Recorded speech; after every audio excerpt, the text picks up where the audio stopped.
if you think about what humans do when we create something, we make all of these sharp edges and right angles.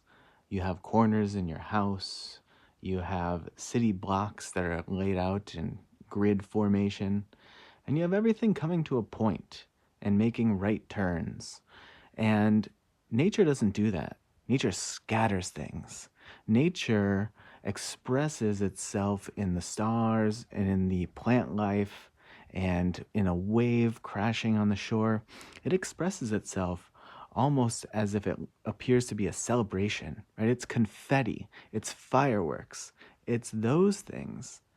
And in its natural way, the wiggliness and the scatteredness and the beauty of that is much, much, much more perfect than any sharp right edge or corner that we humans can construct and craft.